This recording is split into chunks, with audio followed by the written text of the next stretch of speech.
लोग अगर अपने जीवन में तसल्ली से अगर वाल्मीकि रामायण पढ़ लेना तो वो, मैं गारंटी बता रहा हूँ, भक्ति करना बंद कर देंगे। उनका विश्वास उठ जाएगा कि ना तो राम कभी इस दुनिया में आए थे, ना ही वाल्मीकि रामायण किताब है, और ना ही ये इतिहास है। ये कोरी गप है या माइथोलॉजी है। Everything which is based on myths. मैं इसके बारे में पूरा आर्टिकल डाला हुआ है। मैंने पूरा आर्टिकल में लिंक डाल रहा हूँ, डिस्क्रिप्शन में देख लेना। वो डिस्क्रिप्शन में जाके पूरा आर्टिकल पढ़ना, वीडियो भी डाले हुए, आर्टिकल भी डाले हुए, उसको पढ़ोगे आपको सब समझ में आ जाएगा। हेलो, आप सभी का स्वागत है आज की वीडियो में। एक बहुत ही ज़बरदस्त खुलासा मैं आज इस वीडियो में करने जा रहा हूँ। मैं ये विश्वास करता हूँ कि ये खुलासा जानने के बाद आपका माइंड जो है ना वो ब्लो हो जाएगा, क्योंकि मेरा भी हुआ था जब मैंने जाना था। और मैं आपको एक शब्द में बता देता हूँ कि ये खुलासा जो मैं करने जा रहा हूँ वो किस बारे में है। वो एक शब्द है राम। ये वो मुद्दा है, वो बात है जिसके ऊपर मैं आज बात करने जा रहा हूँ। और कैसे मुझे ऐसा क्यों लगता है कि इस एक शब्द को लेकर बहुत बड़ा धोखा मेरे और मेरे जैसे बहुतों के साथ हो रहा है। ये सारी बात मैं पूरे डिटेल में बताऊंगा आपको। वीडियो शुरू करने से पहले, मेरी बात शुरू करने से पहले मैं आपसे कहना चाहता हूं कि आप चैनल को सब्सक्राइब कर लो अगर अभी तक आपने नहीं किया है। मेरा विश्वास है कर लिया है, और नहीं किया है तो कर लीजिए। तो जैसा कि आप सब जानते हैं, मैं उत्तराखंड का रहने वाला हूँ। उत्तराखंड से मैं बिलोंग करता हूँ, और मेरा परिवार जो है वो एक कट्टर हिंदू परिवार है। कट्टर हिंदू बैकग्राउंड फैमिली से मैं आता हूँ। और बचपन से लेकर बड़े होने तक हमने जो है मूर्तियों की उपासना की है। मेरे पिता जो है वो बहुत बड़े राम भक्त थे। तो सुबह सुबह उठ जाते थे, और हमारी जो है लंबे समय तक हमारी सुबह की शुरुआत जो है वो भजनों से होती थी। मेरे पिताजी जो है सुबह सुबह राम भजन लगा देते थे, और खुद भी जो है भजन गाते थे। अपने काम काज भी कर रहे हैं यहाँ वहाँ, और उसके बाद भजन भी चले जा रहे हैं। तो ये सारी चीज़ों में हम बड़े हुए हैं, ये सारी चीज़ें देखते सुनते हम बड़े हुए हैं। और कभी ऐसा लगा नहीं कि इसमें कुछ अजीब बात है, कुछ अजीब चीज़ है, क्योंकि हमें पता था कि ठीक है, भक्ति कर रहे हैं, कोई बात नहीं। कभी मौका मिला तो धूप बत्ती कर दी, कभी मौका मिला तो हाथ जोड़ दिया, लेकिन उससे ज़्यादा कोई हैरानी की बात नहीं है। कोई ऐसी बात नहीं है जिसके ऊपर ध्यान दिया जाए, तवज्जो दिया जाए। ऐसा जो है वो लंबे समय तक चलता रहा। बीच में बहुत उतार चढ़ाव भी आए। मेरी टेस्टिमनी भी मेरे चैनल पर पड़ी हुई है। लेकिन जब होश संभाला, जिस चीज ने सबसे ज्यादा प्रभावित किया भक्ति, और सबसे ज्यादा प्रभावित किया राम। इस जो है शब्द ने, इस एक किरदार ने, और रामायण इस किताब ने जो है बहुत बड़ा हिस्सा मेरे जीवन का प्रभावित किया था। तो मुझे क्यूरियोसिटी थी जानने की। बचपन से लेकर बड़े होने तक भक्ति के कारण जितनी भी आस्था मेरे दिमाग में, मेरे मन में थी, जो भी तस्वीर मेरे दिमाग में बनी थी, जब मैंने इन सब चीजों के बारे में खोज करना शुरू किया, तो जितनी भी आस्था, जो भी विश्वास थे, उसकी पूरी तरीके से धज्जियां उड़ गई। पूरी तरीके से धज्जियां उड़ गई। क्योंकि जो भक्ति हम देखते हैं, जो ईश्वर या जो देवता जिसको हम देख रहे हैं हमारे आसपास लोगों के जहन में, और किरदारों में, नाटकों में, टेलीविजन में, वो जो असल में जो लिखा हुआ है उससे जमीन आसमान का अंतर है। जमीन आसमान का अंतर। आपको याद होगा, हम सब ने देखा है कि एक रामायण करके एक सीरियल आता था जो बहुत फेमस है। अभी कोरोना के टाइम पर भी वो वापस चलाया गया, और बहुत वो लोगों ने देखा भी। तो वहां पर जो हम जो देखते हैं, जो चित्रण किया गया है जिस तरीके से, वो बिल्कुल अलग है। जब आप वाल्मीकि रामायण खोल के पढ़ोगे ना, आपको पता लगेगा कि उन्होंने तो बातें तो बताई ही नहीं है। उन्होंने तो उसको ड्रामेटाइज करके, नाटकीकरण करके उसका बताया, और सिर्फ अच्छी अच्छी बातें बताई हैं। और बहुत सारी बातें तो ऐसी हैं जो थी भी नहीं लेकिन दिखाई हैं। असल में सच कुछ और ही है, लेकिन उन्होंने कुछ और दिखाया। मतलब कहने का मतलब उसमें लीपा पोती करके दिखाया उसको। तो जब वाल्मीकि रामायण पढ़ी तब पता चला कि यार सच्चाई तो बिल्कुल इससे अलग है। कि राम कब इस धरती पर चले, हमारे देश में कब हुए। तो कुछ लोग कहते हैं 7000 साल पहले, कुछ लोग कहते हैं 8000 पहले, कुछ कहते हैं त्रेता युग में। ज्यादातर लोग त्रेता युग में कहते हैं। तो जब आप इस बात को समझोगे कि त्रेता युग, और त्रेता युग का समय की आप जब गणना करोगे तो लगभग 8 लाख साल का एक युग है। और अभी कुछ कहते हैं 5-7 हजार साल पहले जो है वो द्वापर युग बदला, और उससे पहले त्रेता युग था। तो 8 लाख वर्ष का जो कहते हैं कि बीच में द्वापर युग था, उसके बाद त्रेता युग, यानी कि बीच में कुछ 8-9 लाख वर्ष का जो है वो गैप है। तो एक पढ़े लिखे व्यक्ति होने के नाते जब आप इस बात को सुनोगे तो आप इसको विज्ञान से भी मेल करोगे ना, आप विज्ञान से मिलाओगे कि विज्ञान क्या कहता है और जो है रामायण क्या कहती है। विज्ञान कहता है कि मानव जाति के अस्तित्व को ही 1 लाख वर्ष हुए हैं, और उसके बाद जो है रामायण कहती है 8 लाख या 9 लाख वर्ष का समय है। उसके बाद जो है जब आप वाल्मीकि रामायण के अंदर चीजें पढ़ते हो, आप उन सब चीजों की गणना और उन सब चीजों का हिसाब लगाने लग जाते हो कि कौन सी चीज कब हुई। फिर आप देखते राम सेतु के बारे में आप पढ़ते हो, राम सेतु कहते हैं नल नील ने और वानर सेना ने बनाया है पत्थरों से। तो उसका जब आप उसकी लंबाई चौड़ाई देखते हो, वर्णन बताया गया है उसके हिसाब से कुछ 1200 किलोमीटर लंबा और 120 किलोमीटर चौड़ा वो पुल था। कोई तुक नहीं, कोई लॉजिक नहीं है। चलो ठीक है, 1200 किलोमीटर लंबा पुल तो बना दिया, लेकिन 120 किलोमीटर चौड़ा पुल बनाएगा कोई? इतना इतना लंबा चौड़ा पुल कोई कैसे बनाएगा और क्यों बनाएगा? कोई लॉजिक नहीं है, कोई बात नहीं है। उसके बाद आप देखते हो कि कहते हैं हनुमान जी ने सूर्य को निगल लिया और सूर्य को निगल कर पृथ्वी पे आ गए, गुफा में छुप गए, फिर वहां पे देवी देवता है। उसके मतलब टोटल इलॉजिकल बातें जिनका कोई सिर पैर नहीं है। ये मुझे जब मैंने इन सब चीजों को जांचा परखा तो पाया कि बिल्कुल बिना सिर पैर की बातें हैं। उसके बाद हनुमान जी अपना आकार इतना बड़ा कर सकते थे तो उन्हें इतना सब कुछ करने की, पुल बनाने की जरूरत क्या थी? अपना हाथ ही रख देते, अपना खुद ही वहां पर थोड़ी देर के लिए लेट जाते या अपनी उंगली रख देते तो पुल अपने आप ही बन जाता। तो कोई लॉजिक नहीं है। अगर कोई ताकत है, कोई शक्ति है तो इसलिए ना कि उसका इस्तेमाल किया जाए। और कितनी बड़ी इलॉजिकल बात है कि जब धनुष खींचा तो समुद्र देवता निकल कर आ गए। समुद्र का देवता अलग है, समुद्र में भी पानी है, नदी में भी पानी है, लेकिन समुद्र का देवता अलग है और नदी की देवी अलग है। फिर एक देवी, फिर दूसरी देवी, फिर समुद्र का देवता।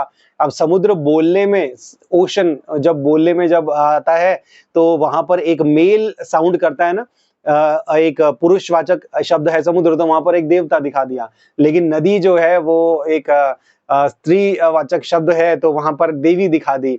लेकिन है वहां पर भी पानी है वहां पर भी, दोनों जगह पानी है, लेकिन जैसा दिल किया चलो वहां पर एक देवता दिखा दिया, वहां पर एक देवी दिखा दी। तो टोटल इलॉजिकल बातें जिनका कोई सिर पैर नहीं है। ये सिर्फ वो बातें हैं जो मैं बता रहा हूं जो आम जनता को पता है। वाल्मीकि रामायण पढ़ोगे आपके दिमाग के परखच्चे उड़ जाएंगे। इतनी भर भर के गपबाजी, इतना भर भर के झूठ लिखा हुआ है।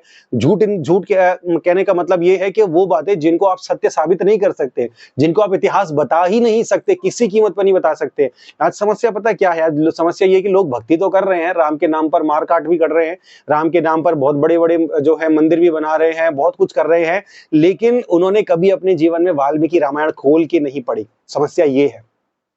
जो लोग आज भक्ति कर रहे हैं ना, भक्त बन रहे हैं, वो थोड़ा समय निकाल कर, जितना वो सड़कों पे निकाल रहे हैं, लाठी डंडे ये दल वो दल बना रहे हैं, लोग अगर अपने जीवन में तसल्ली से अगर वाल्मीकि रामायण पढ़ लेना तो वो, मैं गारंटी बता रहा हूँ, भक्ति करना बंद कर देंगे, उनका विश्वास उठ जाएगा। 10,000 पुत्र, ऐसा भी एक वर्णन आता है जहां पर एक स्त्री ने 10,000 पुत्रों को जो है वो जन्म दिया, 10,000 बच्चों को जन्म दिया।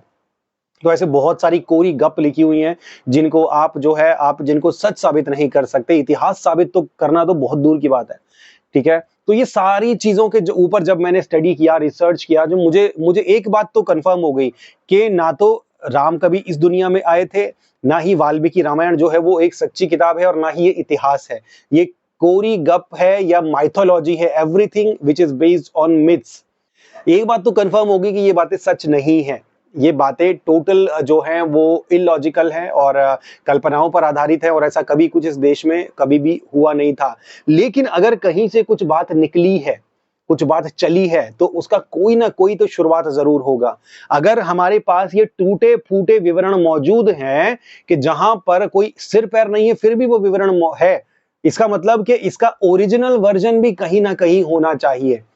अब मैं इसकी खोज में लग गया कि इसका सही वर्जन कहाँ है। और आपको पता है मेरी खोज कहां पर जाकर खत्म हुई? मेरी खोज जाकर खत्म हुई थाईलैंड पर।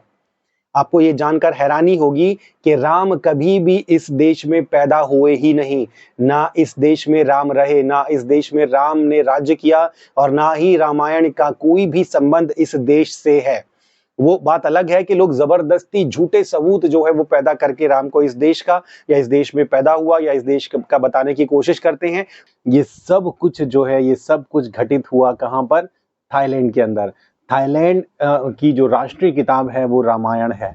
और जब आप कभी देखेंगे ना, रिसर्च करना इंटरनेट पर, या जो लोग वहां पर गए हैं वो देख के वो लोग, उनको पता है कि रामायण की असली कहानी, वहां का असली चित्रांकन, वहां पर असली जो है वो सारी चीजें जो मतलब मंदिर और उनके वॉल्स पे बनी हुई पेंटिंग्स, उसका सही चित्रण और सही जस्टिफिकेशन जो है वो हमें थाईलैंड में देखने मिलता है। यानी कि इसको ऐसे समझ लो कि रामायण, अगर हम इस बात को मान भी लें कि रामायण इस देश में घटी, तो ये ऐसा होगा कि घटी इस देश में, लेकिन ज्यादा आनंद या ज्यादा खुशी या ज्यादा चित्रण दूसरा देश कर रहा है।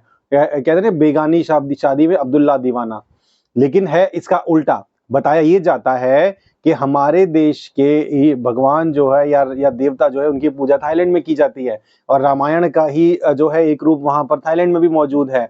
यहाँ की किताब वहां पर भी जो है मानी जाती है, लेकिन है इसका उल्टा। वहां के देवता, थाईलैंड के देवता है राम, जिनकी यहाँ पर उपासना होती है। थाईलैंड की किताब है रामायण, जिसकी यहाँ पर जो है उसका अपभ्रंश या बिगड़ा हुआ टूटा फूटा जो रूप है हमें इस देश में देखने को मिलता है। तो ये सारा कुछ जो है, ये सारी गुत्थी जो है, ये सारी गुत्थी सुलझ गई जब समझ में आया कि वास्तव में राम इस देश के नहीं, यहाँ के देवता नहीं है, यहाँ के ईश्वर नहीं है। वास्तव में राम जो है वो देवता या ईश्वर है वो थाईलैंड के। ठीक है, लेकिन अब सवाल यह है कि अगर ऐसा है तो इस बात की सच्चाई जो है वो जनता के सामने क्यों नहीं लाई जा रही? क्यों समय समय पर जो है वो झूठ फैलाया जाता है, तरह तरह के झूठ प्रचारित किए जाते हैं। जैसे कि एक बहुत बड़ा झूठ जो है वो प्रचारित किया गया था प्रोपागेंडा के तहत, कि नासा ने ये बात मान ली है कि जो राम सेतु है वो एक मैन मेड स्ट्रक्चर है। इतना बड़ा झूठ था। इसकी जब रिसर्च करी मैंने, मुझे भी ऐसा लगता था जब मैंने सुना था, क्योंकि रिसर्च नहीं करी थी, सिर्फ सुनी सुनाई बात थी। उन्होंने बाकायदा ऑफिशियल स्टेटमेंट जारी करके बोला था कि हमने ऐसा कुछ नहीं बोला, हमने ऐसी कोई स्टेटमेंट नहीं दी, हमने सिर्फ पिक्चर्स रिलीज करी थी जो स्पेस से ली गई, जो है एडम्स ब्रिज यानी राम सेतु जिसको बोला जाता है, उसकी पिक्चर्स रिलीज करी थी। और यहाँ पर उन पिक्चर्स के ऊपर झूठ के तहत, ये प्रोपागेंडा के तहत ये जो है झूठ प्रसारित किया गया कि नासा ने ये बात एक्सेप्ट कर ली है। तो इस तरह के झूठ जो है वो समय समय पर प्रसारित किए जाते हैं ताकि लोगों की आस्था बनी रहे। और आपको एक कमाल की बात बताऊं क्या है? कमाल की बात यह है कि हमारे देश के जो राजनयिक हैं, जो मंत्री वगैरह है, जो सीनियर पोस्ट पे बैठे, उनको ये बात अच्छे से पता है। उनके पास ये सारी चीजें, आपको पता है हमारे देश में जो है इतनी बड़ी जनसंख्या जो है वो राम को मानने वालों की जनसंख्या है, लेकिन इस देश में जो राम का जो नेशनल हेरिटेज जो है वो इस देश को उसकी उपलब्धि हासिल नहीं है। इसकी उपलब्धि जो है वो थाईलैंड के पास है। थाईलैंड के पास इस बात की उपलब्धि है। और हमारे देश से, चाहे वो प्रधानमंत्री हो, चाहे वो राष्ट्रपति हो या कोई मंत्री हो, कोई भी दुनिया के सामने जाकर कभी भी ये नहीं बोल सकता कि मैं राम जन्मभूमि से आया हूं, या भारत देश जो है वो राम जन्मभूमि है। कोई भी ऐसा नहीं कह सकता। अभी रिसेंटली आपने देखा होगा यूनाइटेड नेशंस में खड़े होकर हमारे देश के जो प्रधानमंत्री हैं, उन्होंने जब बोलने की बारी आई तो उन्होंने बुद्ध का नाम लिया, लेकिन उन्होंने राम का नाम नहीं लिया, क्योंकि राम का नाम तो ले ही नहीं सकते, क्योंकि ऑफिशियली कानूनन वो अधिकार सिर्फ थाईलैंड के पास है। थाईलैंड बोल सकता है पूरी दुनिया के सामने, कहीं पर भी खड़े होकर बोल सकता है, लेकिन हम नहीं बोल सकते, हमारा देश नहीं बोल सकता, क्योंकि इस देश में राम कभी पैदा हुए ही नहीं, और ना ये राम जन्मभूमि है। हाँ, बुद्ध की जरूर है, बुद्ध की जन्मभूमि है जरूर है, बुद्ध इसी देश में थे, और राम जो है इस देश में कभी पैदा नहीं हुए। और ये सारी चीजें घटित कैसे हुई कि इस देश में जो लोग जो है, जिनको आर्यंस कहते हैं, आर्यंस जो जब इस देश में आए, उन्होंने देखा जो शूद्र लोग हैं इस देश में, उन लोगों को इतनी जानकारी नहीं है, वो बड़े पिछड़ा वर्ग के टाइप रहते हैं। तो उन लोगों के ऊपर अपना अधिकार या आधिपत्य जमाने के लिए, उनको अपने गुलाम बनाए रखने के लिए, उन लोगों ने जो है ये सोचा। पहले तो उन्होंने वेद वगैरह जो है ये वेद वगैरह लिखकर लोगों को दिए कि जी वेद हैं, ईश्वरीय ग्रंथ हैं, इनको मानो, इनको पढ़ो। लेकिन जब देखा वेद में कोई ईश्वर तो है नहीं, कोई आकृति नहीं है, कोई छवि नहीं है, तो लोग मानेंगे कैसे? तो उन्होंने दूर दूर से, जगह जगह से जाके देवताओं को या ईश्वरों को इंपोर्ट करना शुरू कर दिया। और जगह जहाँ से देखी कुछ कहानियां मिली, वो कहानियां लेके आए, उनको थोड़ा बहुत यहाँ वहाँ एडिट किया, और उसके बाद कुछ और भी उसमें ज्यादा जो है उसमें अपनी तरफ से कुछ और कहानियां जोड़ी, कुछ और ज्यादा उसको ड्रामेटिक बनाया, और उसका किताब जो है वो किताब लिख डाली। और वो किताबें हमारे जो है देश के रहने वालों पर, या उस समय के रहने वालों पर, जो शूद्र या अनुसूचित जाति वगैरह जो भी हैं, उनके ऊपर डाल दी कि भैया ये तुम्हारे ईश्वर है, इनको मानो।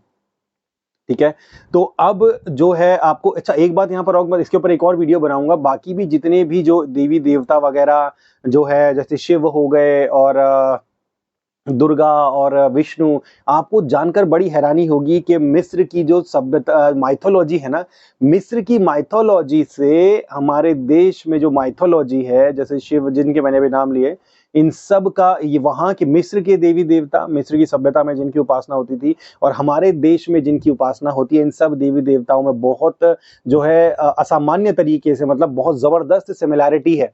बहुत इतनी, मतलब ऐसा समझ लो आप, इसके बारे में आप स्टडी करोगे, एक और वीडियो बनाऊंगा वो बताऊंगा, ये अलग टॉपिक है लंबा, वो भी समझाऊंगा बताऊंगा, ये भी बहुत बड़ा एक गड़बड़ झाला है। तो ये सारी चीजें जब आप इनके बारे में जब आप रिसर्च करते हैं, जब आपको ये सच्चाइयां पता लगती हैं, तो आपको पता चलता है कि आप इतने समय तक, इतने सालों तक कितने बड़े एक धोखे में जी रहे थे आप, कितने बड़े फ्रॉड, कितने बड़े फरेब में जी रहे थे। ऐसा ही कुछ हुआ मेरे साथ, जब मैंने ये सब चीजें देखी, जानी, समझी, और जब मैंने थाईलैंड की जो स्टोरी है, थाईलैंड वाला कॉन्सेप्ट जब मुझे पता चला, जब मैंने रिसर्च करा, तब मुझे समझ में आया कि क्यों हमारे देश में जो रामायण है, क्यों हमारे देश में इस कहानी के ऊपर इतने सारे सवाल उठते हैं। इतना बड़ा युद्ध हुआ, परमाणु टाइप के हथियार चलाए गए, वानर सेना, कितना कुछ, लेकिन कोई अवशेष हमारे देश में नहीं मिला। कभी एक आधी कोई कील मिल जाती है, एक आधा पहिया मिल जाता है, तो कहते हैं देखो रामायण का पहिया मिल गया, है ना, कि रामायण की कील मिल गई। लेकिन इतना बड़ा सब कुछ हुआ तो उसके बाद तो बहुत सारे अवशेष होने चाहिए। कहते हैं पूरी दुनिया में राम राज्य चलता था, और अब उस समय के जो वानर वो ऐसे थे कि वो मतलब सिविल इंजीनियरिंग में लोगों के साथ मजदूरी करने में, जैसे पुल बनाने में, इतना बड़ा पुल बना दिया, 120 किलोमीटर चौड़ा, 1200 किलोमीटर लंबा पुल बना दिया। उसका कोई लॉजिक नहीं है, लेकिन फिर भी बात तो करेंगे कि जो उसमें वानर सेना लगी थी सारी, तो उस समय के लोग जो उस समय पर उपासना करते थे वो आज भी उपासना करते हैं। उस समय जो कपड़े पहनते थे वो आज भी कपड़े पहनते हैं। जो जगह तब थी वो जगह अब भी मौजूद है, इनके अनुसार जो लोग इन चीज का दावा करते हैं। लेकिन जो वानर उस समय पर जो ये सब काम करते थे वो अब क्यों नहीं? वानर तो अब भी हैं, तो उस समय पर जो वानर काम कर रहे थे वो अब क्यों नहीं कर रहे? अब आप बोलोगे कलयुग है, तो कलयुग है, उस समय के लोग तब भी दिया जला रहे थे दीपावली के लिए, अब भी दिया जला रहे हैं। कलयुग के दिया जलाना तो बंद नहीं हुआ कि रामायण के 2 दिन लोग दिया नहीं जला रहे, बल्कि उल्टे काम कर रहे हैं। ऐसा तो नहीं है, दिया भी जला रहे, पटाखे भी फोड़ रहे हैं। तो जो सब कुछ तब हो रहा था वो अब भी हो रहा है। तो वानर क्यों नहीं? फिर वो ऐसा एक भी बंदर ऐसा क्यों नहीं मिल रहा कि जो मजदूरी कर रहा है? कभी हमें मजदूरी करता दिख गया कि जी ये चलो कुछ सारी दुनिया को छोड़ो, सारे भारत को छोड़ो, कम से कम अयोध्या में पैदा होने वाले बंदर तो जो है वानर जो है वो ऐसे बन जाए कि जो इंजीनियर निकल गए, जो मजदूरी कर रहे हैं। तो ऐसी लॉजिक की बातें जो है आप सिर्फ तब सोच पाते हो, ऐसी बातें सिर्फ तब सोच पाते हो जब आपकी आंखों पे अंधभक्ति का पर्दा ना चढ़ा हो, अंधभक्ति का चश्मा ना चढ़ा हो। बहुत सारे लोगों को ये बातें सुनकर गुस्सा चढ़ रहा होगा, ये नहीं सोच रहे होंगे कि यार भाई बात तो ये सही बोल रहे हैं, लेकिन फिर गुस्सा चढ़ रहा होगा कि ये तो देशद्रोही है, ये तो ऐसा है, ये तो वैसा है, कि जो राम का नहीं, कहते ना एक कहावत चली गई, तो राम का नहीं किसी काम का नहीं। तो ये कितनी अंधभक्ति लोगों के दिमाग पे इतनी सवार है कि वो अब सवाल नहीं पूछेंगे, ना तो किताब कभी खोल के देखेंगे, ना कभी सवाल पूछेंगे। बस जो बात बता दी जाएगी भेड़ बकरियों की तरह के ये मंत्र ले लो, ये जपते रहो, और मैं करते हुए जहां हांका जा रहा है वहीं हांके जाओ। अगर मारने के लिए भेजा तो मारने के लिए जाओ, लाठियां उठाने के लिए बोला लाठियां उठाओ, और जिसको मारना है इसको मारो, मुसलमान को मारो, क्रिश्चियन को मारो, उसको मारो, उसको मारो, सबको मारो। ठीक है, क्यों? क्योंकि ये जो देश के जो नेता है ना, इनका मतलब है, इनका स्वार्थ है जनता को उलझाए रखने में, उनकी अकल को बंद रखने में, क्योंकि ऐसे में राजनीतिक फायदे हैं, पैसा बनता है, बहुत कुछ है ना। लेकिन मैं आपको बता रहा हूँ कि जो बातें मैं बता रहा हूँ ना, इसके बारे में पूरा लिंक, पूरा आर्टिकल डाला हुआ है मैंने, पूरा आर्टिकल में लिंक डाल रहा हूँ, डिस्क्रिप्शन में देख लेना, वो डिस्क्रिप्शन में जाके पूरा आर्टिकल पढ़ना, वीडियो भी डाले हुए, आर्टिकल भी डाले हुए, उसको पढ़ोगे आपको सब समझ में आ जाएगा। ये तो कुछ ही बातें बता रहा हूँ, मैं वीडियो ज्यादा लंबा नहीं कर सकता, इसलिए शॉर्टकट में बता रहा हूँ। लेकिन मैं आपको बताऊं, अगर आप इस बारे में अगर आप रिसर्च करोगे, आपको सब सच पता चल जाएगा। और अगर आप इस गलतफहमी में हो कि राम जो है वो इस देश में कभी पैदा हुए थे और राम एक ऐतिहासिक पुरुष है, तो ये आपकी बिल्कुल गलतफहमी है। राम कभी इस देश में पैदा नहीं हुए, ना इस देश में चले हैं, इस देश में ऐसा कुछ भी नहीं हुआ। अगर कहीं हुआ है तो वो थाईलैंड में है। थाईलैंड के राजा थे राम, थाईलैंड के राजा थे राम, और वहां पर युद्ध लड़ा गया था, वहां पर लड़ाइयां हुई थी, असल में हुई थी थाईलैंड के अंदर। ठीक है, इस देश में वो कभी नहीं हुआ। इस देश में जो ना तो कभी इस देश में राम चले, ना ही कोई श्रीलंका जैसा कोई देश है। श्रीलंका का नाम तो अब श्रीलंका पड़ा है, कुछ 60-70 साल पहले श्रीलंका पड़ा, उसका नाम तो श्रीलंका था भी नहीं, वो तो बाद में रखा गया, राजनीतिज्ञों द्वारा रखा गया नाम, के ढूंढना है कहीं ना कहीं तो प्लांट करनी है ना, चीजें सच तो साबित करना ही है। तो बाद में अच्छा इसको श्रीलंका बता सकते हैं, हाँ ये सही है, कि बीच में पुल भी मिल गया और वहां पे अलग से भी जा रहा है, देश से अलग अलग भी है, पुल की स्ट्रक्चर भी बनी हुई, तो बिल्कुल सटीक सबूत मिल गया, वाह कितनी अच्छी बात है। तो जबरदस्ती चीजों को प्लांट किया गया, जबरदस्ती नाम रखे गए जगहों के, और मंदिर वगैरह भी बनाए गए, घर भी बनाए गए। ये कोई आज का नहीं है, बहुत सैकड़ों सालों से चल रहा है ये सब सिलसिला, इसलिए कि जनता को उलझाए रखा जा सके राम के नाम पर। तो राम वास्तव में कंक्लूजन ये नतीजा ये कि राम कभी इस देश में पैदा नहीं हुए, राम थाईलैंड के देवता हैं। और अगर मैं आपको सही बात बताऊं, जो है निचोड़, कि आप जब राम की उपासना कर रहे हैं तो आप जो है पराये देवता की उपासना कर रहे हैं, जो कभी इस देश में थे ही नहीं। थाईलैंड पराये देवता की उपासना नहीं कर रहा, उनका अपना देवता है, उनका अपना राजा है राम, लेकिन इस देश में पराये दूसरे देश के राजा की देवता बनाकर उनकी उपासना की जा रही है। तो इस बारे में आप मेरी ना मानो, ये चलो मैं तो अपनी गवाही बता रहा हूँ, अपनी बात बता रहा हूँ, लेकिन मेरी ना मानो तो इस बारे में खुद रिसर्च करो। एटलीस्ट कुछ ना करो तो कम से कम वाल्मीकि रामायण खोलिए, उसको पढ़िए। मैं ये नहीं कह रहा मत मानो, मानो, आप मानिए, जिसको मर्जी मानना है मानिए। आप चाहे पीपल के पेड़ को आप मानो, चाहे आप हवा को मानो, चाहे आप किसी को मानो, आप काले पत्थर को मानो, कोई फर्क नहीं पड़ता। लेकिन जो बात सच नहीं है, जो इतिहास नहीं है, उसको जबरदस्ती चीजों को प्लांट करके लोगों के ऊपर या मेरे जैसों के ऊपर थोपना बंद कर दो कि भैया ये सच था, ये कभी हुआ था। सरेआम बोलो ना, हाँ माइथोलॉजी है, हमारी आस्था है, माइथोलॉजी है, इस देश में कभी नहीं हुए पैदा, लेकिन हम मानते हैं, हमारी आस्था है। लेकिन झूठ को सच साबित करने की जब आप कोशिश करते हैं तो भैया जवाब तो देने पड़ेंगे, सवाल भी उठेंगे और खुलासे भी होंगे। तो इसलिए मानना है मानिए, लेकिन झूठ को सच मत साबित कीजिए।